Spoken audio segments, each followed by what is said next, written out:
Hello friends, मैं शैलेश स्वागत करता हूं आपका आपके अपने यूट्यूब चैनल परीक्षा रेस पर। दोस्तों, वीडियो प्रैक्टिस सेट में ये हिंदी का आज का हमारा 6वां प्रैक्टिस सेट है। इसके पहले हमने 5 प्रैक्टिस सेट को कर लिया है। यूथ पब्लिकेशन द्वारा प्रकाशित इस प्रैक्टिस सेट में हम देखेंगे हिंदी के 50 महत्वपूर्ण प्रश्नों को। इसके साथ साथ हमारा सामान्य ज्ञान का प्रैक्टिस सेट चल रहा है, उसका 8 प्रैक्टिस सेट हो चुका है।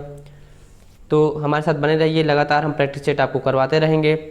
अलग अलग पब्लिकेशंस के प्रैक्टिस सेट हम लाकर आपको कराएंगे और जब तक आपका एग्ज़ाम नहीं हो जाता तब तक लगातार आपको प्रैक्टिस सेट प्रोवाइड कराते रहेंगे। तो बिना समय गंवाए आइए शुरू करते हैं आज का सेशन। सबसे पहले इसमें पैसेज है, गद्यांश को पढ़कर आपको 1 से लेकर 5 तक के जो प्रश्न हैं उसके आंसर आपको देने हैं। आप पहले गद्यांश को अच्छे से पढ़ लीजिए, इसके बाद जो है उत्तर को हम देखते हैं। बचपन के दिनों को सोचता हूँ तो सब कुछ बदला बदला लगता है, जिसे देखकर विस्मित हो जाता हूँ। बचपन में एक बार फुटबॉल खेलते समय गेंद पंचर हो गई। हम सभी बच्चे एक दोस्त के पिता के दुकान पर पहुँचे। उसके पिता साइकिल मरम्मत का कार्य करते थे। उन्होंने तुरंत फुटबॉल का पंचर ठीक कर दिया। हमारे आनंद का ठिकाना न रहा। उन दिनों अंग्रेजी स्कूलों का चलन शुरू हो गया था। स्कूलों में बच्चों को पढ़ाना शान की बात मानी जाती थी। गरीबों के बच्चे इनके सपने ही ले सकते थे। कुछ बड़े घरों के बच्चे ही इनमें पढ़ने जाते थे। समाज में अमीर और गरीब का भेद अधिक था। पैसेज के बाद आइए हम देखते हैं इसके प्रश्नों को। विस्मित होने का कारण क्या है? कोई चीज़ विस्मित होने का कारण क्या है? यहाँ पे हम पैसेज में देखें तो जब वो गांव में जाकर अपनी कोई चीज़ देखता था तो वहाँ पे वो विस्मित हो जाता था। उसका कारण था कि तेज़ बदलाव। जैसे आप अपने गांव से शहर में जाकर रहिए और 3-4 साल बाद आइए, आप देखेंगे कि बहुत सारा बदलाव हो चुका होता है। आप उसे देखकर आप अचंभित हो जाते हैं, विस्मित हो जाते हैं। तो इसका उत्तर होगा तेज़ बदलाव। अगला प्रश्न, समाज में किसका भेद था? समाज में जो भेद था वो था अमीर और गरीब का। अमीरी और गरीबी का भेद था और दोनों के जो है बच्चे विद्यालय में जो जाते थे, गरीब के बच्चे जो है सामान्य विद्यालय में, अमीर के बच्चे जो है वो अंग्रेजी माध्यम के विद्यालय में जाते थे। दोस्त के पिताजी क्या काम करते थे? तो दोस्त के पिताजी साइकिल की मरम्मत करते थे। जहाँ पे बच्चे जो है अपना फुटबॉल जो पंचर हो गया था उसकी मरम्मत कराने गए थे, उन्होंने उसे ठीक कर दिया था। उन दिनों किसका चलन शुरू हो गया था? तो उन दिनों जो है अंग्रेजी स्कूलों का या फिर कह सकते हैं इंग्लिश मीडियम स्कूलों का चलन शुरू हो गया था, जैसा कि हमने पैसेज में देखा। अगला प्रश्न, बड़े घरों के बच्चे से क्या अभिप्राय है? मतलब वे बच्चे जो अमीर परिवार से आते हैं या फिर कह सकते हैं पैसे वाले लोगों के बच्चे बड़े घरों से ताल्लुक़ रखते हैं, ऐसा आप कह सकते हैं, ऐसा पैसेज में दिया है। अगला प्रश्न, अधिकतर भारतीय भाषाओं का विकास किस लिपि से हुआ है? तो अधिकतर जो हमारी भारतीय भाषाएं हैं इनका विकास जो है ब्राह्मी लिपि से हुआ है। ब्राह्मी लिपि जो है सबसे प्राचीन लिपियों में से एक मानी जाती है। अगला प्रश्न है, तालव्य व्यंजन है। आप ध्यान दीजिएगा, हर प्रैक्टिस सेट में लगभग इससे प्रश्न पूछा ही जाता है। आप इसको अच्छे से पढ़ के जाइए, निश्चित ही हम आपको गारंटी देते हैं इससे जो है एक प्रश्न आपको परीक्षा में देखने को मिलेगा और 2 भी हो सकता है, क्योंकि प्रश्नों की संख्या 50 है। तो मान के चलिए कि 2 प्रश्न यहाँ से आपको देखने को मिलेंगे। इसमें आपको ज़्यादा कुछ नहीं करना है। जब भी कंठ से पूछे, अगर कंठ से सवाल कंठ से पूछ रहा है कि कंठ से कौन कौन से वर्ण होते हैं, तो हमेशा ध्यान रखिए क से कंठ है तो क से क वर्ग होगा, यानी क ख ग घ अंगा। इसके साथ साथ बड़ा आ जो है इसका उच्चारण जो है कंठ से होता है। इसके बाद अगर पूछे तालु से, तो कंठ के बाद ऊपर तालु होता है, तालु के दूसरे नंबर पर आता है, तो तालु से होता है च वर्ग का उच्चारण। च छ ज झ इ का उच्चारण तालु से होता है। इसके बाद आता है ट वर्ग। ट वर्ग का उच्चारण जो है वो मूर्धा से होता है, यानी आपके जीभ के ऊपर और दांत के पीछे का जो स्थान है वो मूर्धा होता है, तो मूर्धा से उच्चारण होता है ट वर्ग का। इसके साथ अगर पूछे दंत से किसका उच्चारण होता है, तो दंत से उच्चारण होता है त वर्ग का। त थ द ध न का उच्चारण दंत से होता है। इसके बाद अगर पूछे प वर्ग का उच्चारण कहाँ से होता है, तो प वर्ग का उच्चारण जो होता है वो होता है ओष्ठ से। इसमें पूछा है तालव्य, तो तालव्य जो होता है यानी दूसरे नंबर पर आता है। सबसे पहले कंठ होता है, उसके बाद तालव्य होता है। तो तालव्य का मतलब होता है च छ ज झ य, इनका उच्चारण जो होता है तालव्य से होता है। अगला प्रश्न, हिंदी दिवस कब मनाया जाता है? तो हिंदी दिवस मनाया जाता है 14 सितंबर को हिंदी दिवस मनाया जाता है। 14 सितंबर 1949 को हिंदी को राजभाषा के रूप में मान्यता दी गई थी और 14 सितंबर 1953 से हिंदी दिवस मनाया जा रहा है। तो कब से मनाया जा रहा है? 14 सितंबर 1953 से हिंदी दिवस मनाया जा रहा है। हिंदी को राजभाषा की दर्जा कब दी गई? तो 14 सितंबर 1949 को हिंदी को राजभाषा की दर्जा दी गई। ये दोनों फैक्ट बहुत ही महत्वपूर्ण है, ये आपको पूछे जा सकते हैं। अगला प्रश्न, सूर्यकांत त्रिपाठी निराला को कैसा कवि माना जाता है? तो सूर्यकांत त्रिपाठी निराला को क्रांतिकारी कवि के रूप में जाना जाता है। इनकी एक कविता थी बादल राग। बादल राग कविता जब इनकी आई तभी से इनको एक क्रांतिकारी कवि की मान्यता दी जाने लगी थी। अगला प्रश्न, कौन सा वर्ण ओष्ठ से उच्चारित नहीं होता है? यहाँ पे पूछा है, यानी इसमें से कौन सा वर्ण है जो ओष्ठ से उच्चारण जिसका नहीं होता है? तो ओष्ठ से उच्चारण कौन कौन से होता है? अभी हमने बताया कि प वर्ग का जो उच्चारण होता है वो ओष्ठ से होता है, यानी प फ ब भ म। तो ब यहाँ पे है और म यहाँ पे है, दोनों का उच्चारण ओष्ठ से होता है। इसके बाद हमने वहाँ पे बताया था कि जो बड़ा अ होता है इसका उच्चारण जो होता है ये कंठ से होता है। तो बड़ा ऊ जो है ये भी इसका उच्चारण जो है ओष्ठ से ही होता है। अगला प्रश्न, निम्नलिखित में से नासिक व्यंजन कौन कौन से होते हैं? तो नासिक व्यंजन की अगर बात की जाए तो जितने भी पंचमाक्षर होते हैं, यानी प्रत्येक वर्ग के जो पांचवें अक्षर होते हैं, जैसे क वर्ग का जो अंगा होता है, च वर्ग का इया होता है, ट वर्ग का जो होता है ट ठ ड ढ अड़ा होता है, त वर्ग का न होता है, प वर्ग का म होता है। ये जो पंचमाक्षर होते हैं इनका उच्चारण नासिका से होता है। अब इसमें से कौन सा है? तो इया जो है नासिक व्यंजन है। अगला प्रश्न, प्रसारण का विलोम शब्द क्या होता है? प्रसारण का विलोम शब्द है आकुंचन। प्रसारण यानी किसी चीज़ का प्रसार करना, आकुंचन का मतलब चीज़ों को जो है संकुचित कर देना। तो प्रसारण का मतलब होता है विस्तार और आकुंचन का मतलब होता है संकुचित कर देना।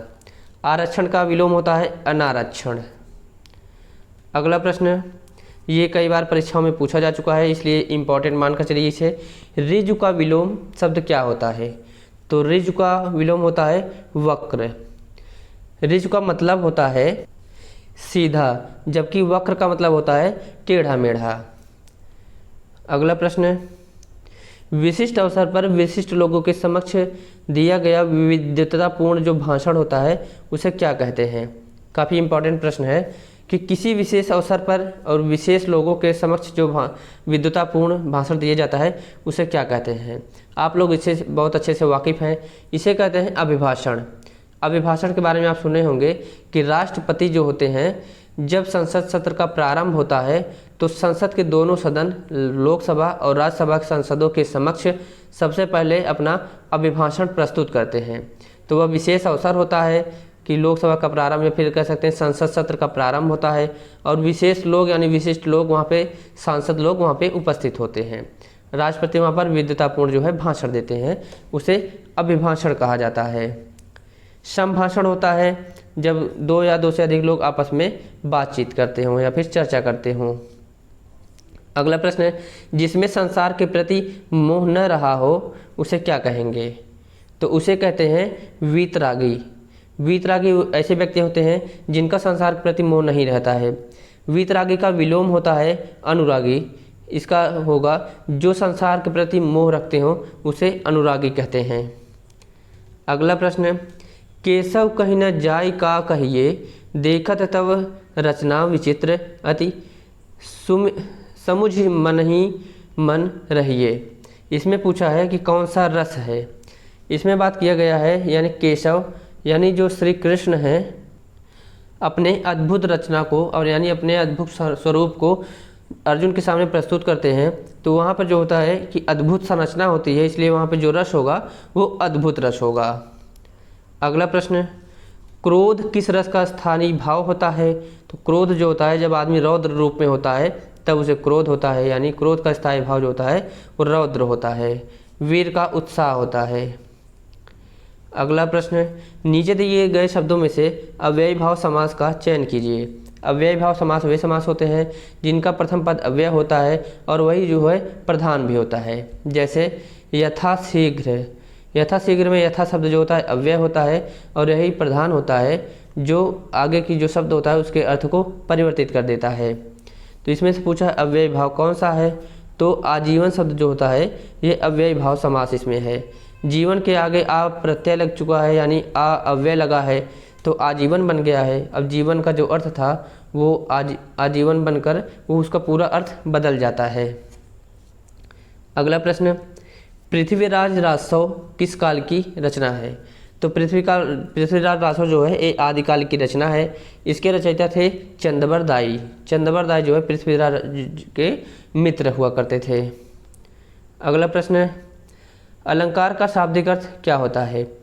अलंकार का शाब्दिक अर्थ होता है जैसे महिलाओं की सुंदरता के लिए उनके लिए आभूषण की आवश्यकता होती है, वैसे ही वाक्यों की सुंदरता के लिए उसके आभूषण की आवश्यकता होती है जिसे अलंकार कहते हैं।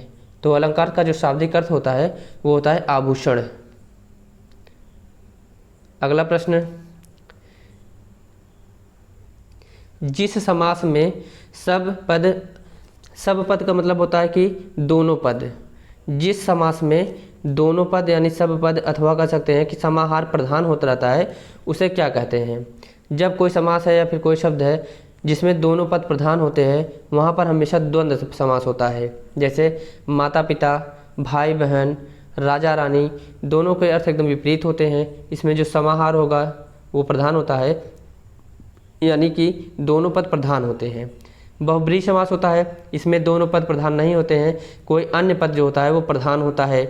जैसे पीताम्बर यानी पीला है वस्त्र जिसका, इसका अर्थ होता है कि श्री कृष्ण। तो ऐसे जो होते हैं बहुब्रीहि समास होते हैं। तत्पुरुष समास जो होते हैं इनके जो होते हैं 6 भेद होते हैं। द्विगु समास होते हैं, ये संख्यावाची होते हैं जिसका प्रारंभ जो होता है संख्या से होता है। अगला प्रश्न, काली घटा का घमंड घटा उपयुक्त पंक्ति में से कौन सा अलंकार है? काली घटा का घमंड घटा, यहाँ पे घटा शब्द 2 बार आया है लेकिन दोनों बार इसका अर्थ अलग अलग है। जब कभी भी कोई शब्द बार बार आ रहा हो और हर बार उसका अर्थ अलग हो जा रहा हो तो वहाँ पर होता है यमक अलंकार। इसका विपरीत होता है जब कोई शब्द एक बार आया हो उसका अर्थ एक से अधिक हो, वहाँ पर हो जाता है श्लेष अलंकार। तो काली घटा मतलब जो होता है घना बादल है वो काला होता है, तो वो घटा की बात कर रहा है। घमंड घटा मतलब होता है कि उसका जो घमंड है वो कम हो गया। एक घटा बादल की बात कर रहा है, एक घटा जो है कम होने की बात कर रहा है। उपमा अलंकार, जब किसी एक की तुलना दूसरे से की जाए, जैसे तुम चांद से हो या फिर चांद सा तुम्हारा मुखड़ा, वहाँ पे होता है उपमा अलंकार। जब जहाँ पे सा से जैसे शब्दों का उपयोग करके तुलना की जाती है। रूपक अलंकार होता है जब किसी को हूबहू वही बता दिया जाता है, जैसे तुम शेर हो, किसी व्यक्ति को सीधा शेर कह दिया जा रहा है, वहाँ पे हो जाता है रूपक अलंकार। उत्प्रेक्षा अलंकार होता है जब वाक्य के बीच में मनु मनहु मानो, जनु जनहु जानो और ज्यों जैसे शब्द आते हैं, वहाँ पर उत्प्रेक्षा अलंकार होता है। इसमें उपमेय में उपमान का आरोप होता है। अगला प्रश्न, उस शब्दांश को क्या कहते हैं जो किसी शब्द से पूर्व लगकर उसका अर्थ जो होता है बदल देते हैं? तो उसे कहते हैं उपसर्ग। जो शब्द से पहले लगते हैं और उसके अर्थ को बदल देते हैं उसे उपसर्ग कहते हैं। जो शब्द के अंत में लगते हैं उसे प्रत्यय कहते हैं। अगला प्रश्न, इनमें से वर्तनी की दृष्टि से शुद्ध शब्द कौन सा है? तो ध्यान दीजिएगा, उज्ज्वल शब्द परीक्षाओं में कई बार पूछा है। जब आप प्रैक्टिस करते हैं या फिर कोई प्रीवियस ईयर देखते हैं तो आप देखेंगे हिंदी का सेट है तो उसमें ये शब्द कई बार आपको देखने को मिलता है। उज्ज्वल में आप ध्यान दीजिएगा, जो दोनों ज होते हैं ये आधा होते हैं और वह के ऊपर लगे होते हैं, तो ये शब्द हमेशा सही होता है। अगला प्रश्न, जहाँ बिना कारण के कार्य का होना पाया जाए वहाँ कौन सा अलंकार होता है? जहाँ बिना कारण के कार्य का होना पाया जाए वहाँ पर होता है विभावना अलंकार। तो इसका उत्तर होगा विभावना अलंकार। विभावना अलंकार के अगर उदाहरण की बात करें तो जैसे बिनु पद चले सुने बिनु काना, मतलब कि कोई बिना पैर के चल रहा है और कोई बिना कान के सुन रहा है, तो वहाँ पर होता है विभावना अलंकार। अगर बात करें विशेषोक्ति अलंकार की, जहाँ यहाँ पर होता है कि कारण के होते हुए भी कार्य का होना ना पाया जाए। जैसे कोई पानी के बीच में बैठा हो और उसे प्यास लगी हो, वह प्यासा हो, तो वहाँ पर होता है विशेषोक्ति अलंकार। अगला प्रश्न है, वाक्यों का वर्गीकरण मुख्यतः कितने प्रकार से होता है? तो वाक्यों का वर्गीकरण मुख्यतः होता है 2 प्रकार से। एक होता है अर्थ के आधार पर और दूसरा होता है रचना के आधार पर। अर्थ के आधार पर वाक्य के 8 भेद होते हैं, रचना के आधार पर 3 भेद होते हैं। इन तीनों भेदों में अगर बात करें तो सरल वाक्य होते हैं, संयुक्त वाक्य होता है और मिश्र वाक्य होता है। अगला प्रश्न, नोटिफिकेशन शब्द का हिंदी रूपांतरण क्या है? ये प्रश्न कई बार परीक्षाओं में पूछा गया है। नोटिफिकेशन जैसे कहते हैं कि वीडियो का नोटिफिकेशन जारी हुआ है, इसे अगर हिंदी में कहेंगे तो कहते हैं कि वीडियो का अधिसूचना जारी हुआ है। तो नोटिफिकेशन को हिंदी में अधिसूचना कहते हैं। अगला प्रश्न, रेलगाड़ी शब्द है।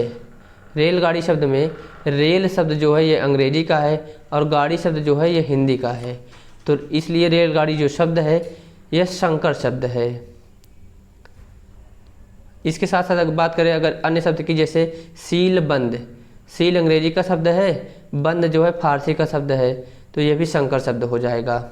ऐसे बहुत से शब्द हैं जो मिश्र कह सकते हैं, संकर शब्द होते हैं।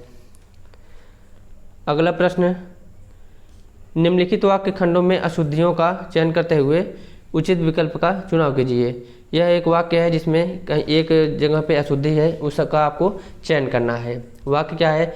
मुझे कल 2 किलो लीची खरीदने हैं। यह तो इसमें से कौन से में त्रुटि है? जब बात करें लीची, तो लीची जो होता है स्त्रीलिंग होता है, इसके बाद जो है स्त्रीलिंग शब्द ही आना चाहिए। तो यहाँ पर लीची खरीदने हैं यह गलत हो जाएगा। मुझे कल 2 किलो लीची खरीदनी है यह सही होता है। यहाँ पे ने ना होकर खरीदनी होगा, तो इसका सही उत्तर यही हो जाएगा क्योंकि इसी में त्रुटि है।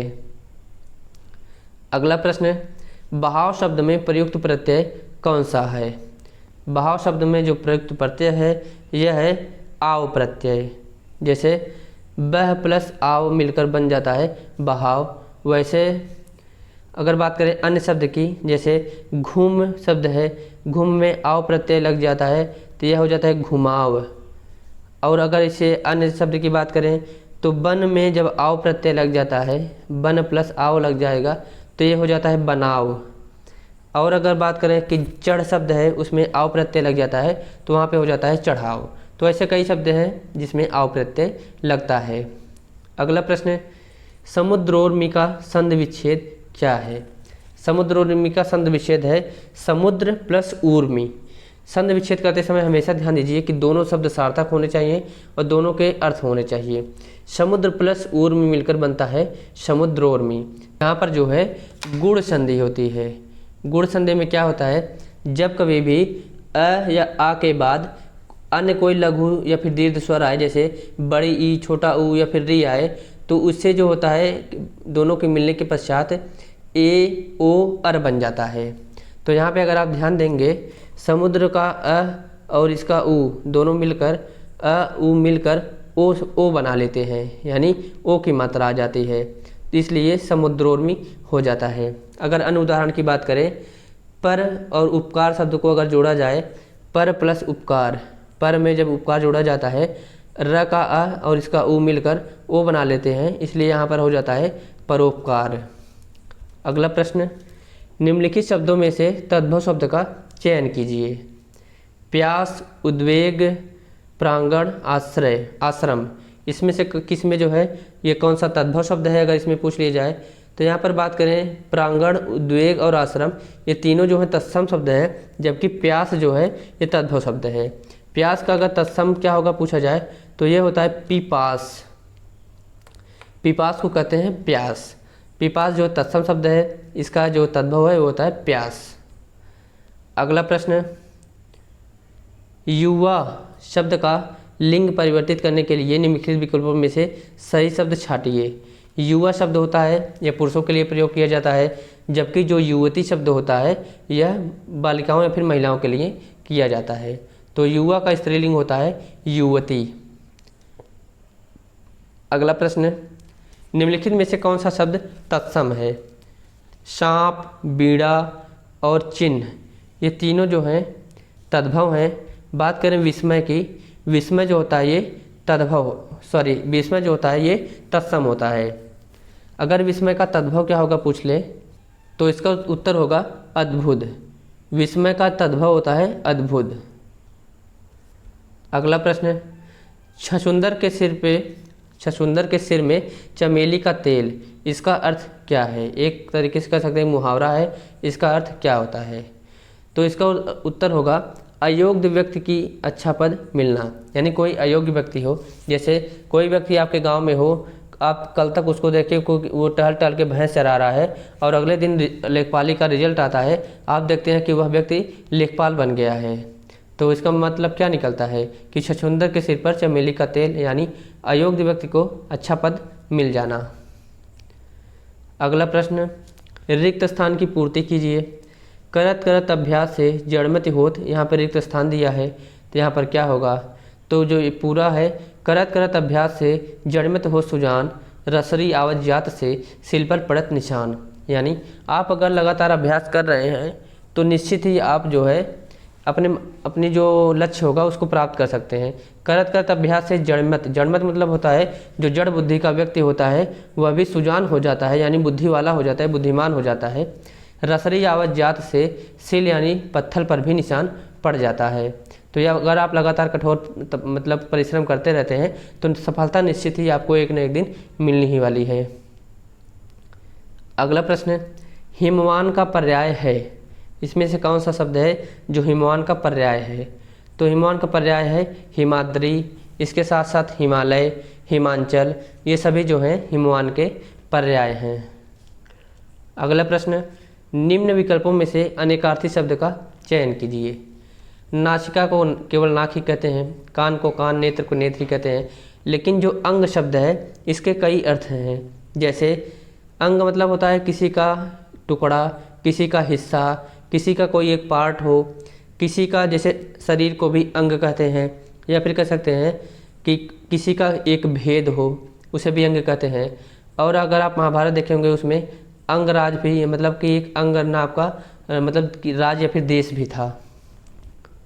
अगला प्रश्न, वह सममात्रिक छंद जिसके प्रत्येक चरण में 24-24 मात्राएं हों तथा प्रत्येक चरण में 11वीं और 13वीं मात्रा पर यति होती है, यह कौन सा छंद होता है? ध्यान दीजिएगा, जब भी सममात्रिक छंद का मतलब होता है कि उसके जो प्रत्येक चरण होंगे उसमें समान मात्रा होंगी। यहाँ पे दिया है कि प्रत्येक चरण में 24 मात्रा होंगी, तो यह होता है रोला। रोला 2 चरण का होता है, इसके दोनों चरण में 24-24 मात्राएं होती हैं, यानी कुल मिलाकर 48 मात्रा होती है। अगला प्रश्न, उज्ज्वल में प्रयुक्त संधि कौन सी है? उज्ज्वल शब्द में अगर पूछे संधि कौन सी है तो इसमें है व्यंजन संधि। उत प्लस ज्वल मिलकर बनता है उज्ज्वल। उत का जो उत हलंत होता है यह ज से जब मिलता है तो यह भी आधा ज में परिवर्तित हो जाता है और दोनों मिलकर आधा आधा ज हो जाते हैं, तो यह हो जाता है उज्ज्वल। अगला प्रश्न, निम्नलिखित विकल्पों में से किस विकल्प में सभी व्यक्तिवाचक संज्ञाएं हैं? आइए विकल्प को देखते हैं। राम बिल्कुल व्यक्तिवाचक है, रामचरितमानस यह भी एक पुस्तक का नाम है, व्यक्तिवाचक है। गंगा यह भी व्यक्तिवाचक है, यानी पहला ही विकल्प सही होगा। दूसरे विकल्प में मिठास यह व्यक्तिवाचक नहीं है, इसके साथ बुढ़ापा यह भाव है। ममता यह भी एक भावना होती है। पुस्तक जो होता है ये जातिवाचक होता है, किसी विशेष पुस्तक का नाम नहीं है, तो इसका उत्तर पहला हो जाएगा। अगला प्रश्न, जिसका कोई शत्रु पैदा ही नहीं हुआ हो उसे क्या कहते हैं? तो जिसका कोई शत्रु पैदा ही नहीं हुआ हो उसे कहते हैं अजात शत्रु। अज्ञात शत्रु क्या होता है? जिसका कोई शत्रु हो किंतु वह ज्ञात न हो, जिसे कहते हैं कि जो छुपा हुआ शत्रु होता है उसे कहते हैं अज्ञात शत्रु। अजान बाहु कहते हैं जान का मतलब होता है कि घुटना, बाहु का मतलब होता है कि हाथ या फिर कंधा, अजान बाहु का मतलब होता है कि जिसका हाथ जो है घुटनों तक पहुंचता हो, उसके लिए एक शब्द होता है अजान बाहु। अगला प्रश्न, हथियाना में कौन सी क्रिया है?